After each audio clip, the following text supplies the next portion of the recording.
Okay, so yeah, everything just falls into place with this chapter as we come to find out Mother's true identity. She is our planet. The planet that existed 20,000 years ago was Earth. And on top of the fact that I'm a fucking idiot that couldn't put two and together, like, dumbass, like ever, this actually does explain so much. Like, the planet, like, because of this reveal, I tend to believe right now that the plan Hermit from 20,000 years ago had was to give sentience to Earth, to create Mother, but what likely also happened is through pretty much the creation of Mother, what probably ended up happening as a consequence of this was the creation of all these different worlds and universes. All the planets we visited were likely fractured parts of Earth to some extent that happened from the onset of Mother's creation. And through that, like, I'm getting the vibe from this chapter that a lot of what did create the world as we know it, and from this chapter, and Mother Hermit and was that Hermit and Killer, as we knew them 20,000 years ago. I almost wonder if they recreated like a pseudo Big Bang event to save Earth, as weird as it is, which ended created Mother, because you see everything that led up to that decision, and it does kind of make sense why Hermit would be hesitant to act upon her plan with Killer, but still follow through all the same, because it ended up being maybe the only thing that could save the planet. And I'm not gonna lie, having this context, I feel should technically make Shiki's decision a little easier, honestly, because in terms of the choice of saving Mother but making the sacrifice of all the people in other universes dying, I can't help but feel there's a hidden subtext to the idea of rebirth in that decision. That all the different versions of these characters will technically die by becoming whole again, and that they'll be reborn on the newly reborn planet Earth, much like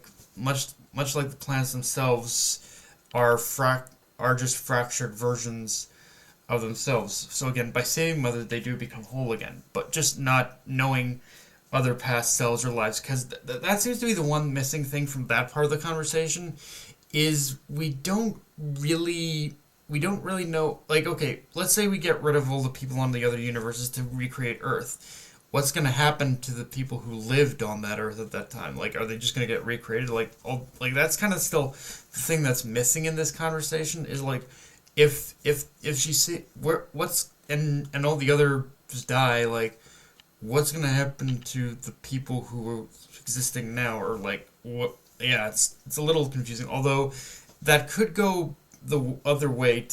Although I do admit this could also go the other way, in the sense where to recreate Earth from Mother, those planets and universes do need to disappear and become one with her again, which would probably mean the people along with them, which is much with if Mashima is crazy enough, that probably is more the general direction he's going with this decision. Whereas with the other, there's a bit more of an uncertainty in a world without Mother, because there will be no ether to sustain life in the way it was. So yeah.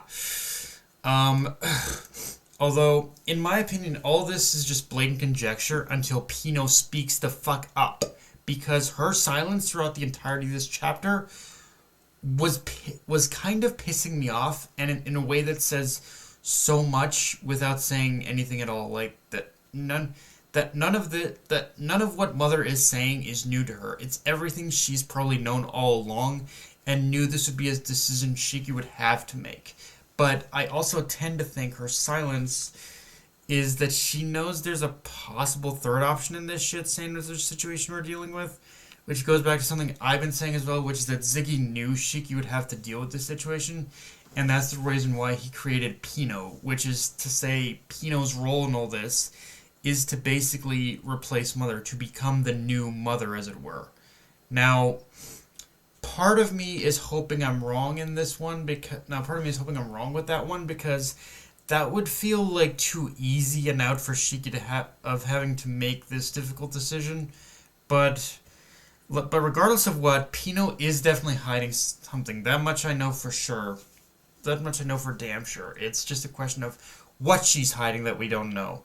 Aside from that, though, it feels like a lot of my previous takes are coming back to bite me in the ass with this chapter. Because if there was ever one hell of a time to bring the relics back into this conversation, Mashima chose one hell of a time to do it. Like it would honestly make sense that the relics being as old as they looked and being as familiar as they look to us as people who live on planet Earth, it would make sense that these are things that existed in the world from so long ago because they're part of our world. They're all commodities from planet Earth. So yeah, I'm definitely eating my fucking words on the whole thing with like the with my thing of like did Mashima even forget about the relics? But then boom, he kind of brings them back here, which yeah, I'm not gonna lie, the reveal is definitely very satisfying enough. Like I was like, okay, I've been for so long I've been writing it of like, did Mashima forget? Did he just not plan out the whole thing with the relics? But boom, that and I do admit it does kind of come back, and I do admit it does still come back in a bit of a in a bit of a in a bit of a shaky way, but it is a way that still works, honestly.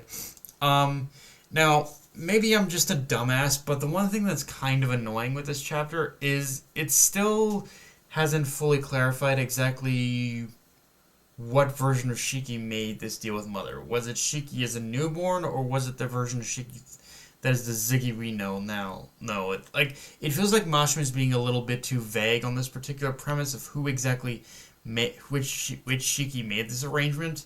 Part of me has to assume that it was our Shiki, since Mother seemed to keep emphasizing the fact that it happened 20,000 years ago, but we still need context of when exactly this, like, what were the circumstances that this happened in, because if it happened during that time frame, Mother's words, if it happened during that time frame, Mother's words do seem to suggest that she possibly saved our Shiki from dying after she was born, and in exchange they made this unspoken agreement. It's like one of those things where I get the general idea, but it feels like there's a missing piece to connect it properly. And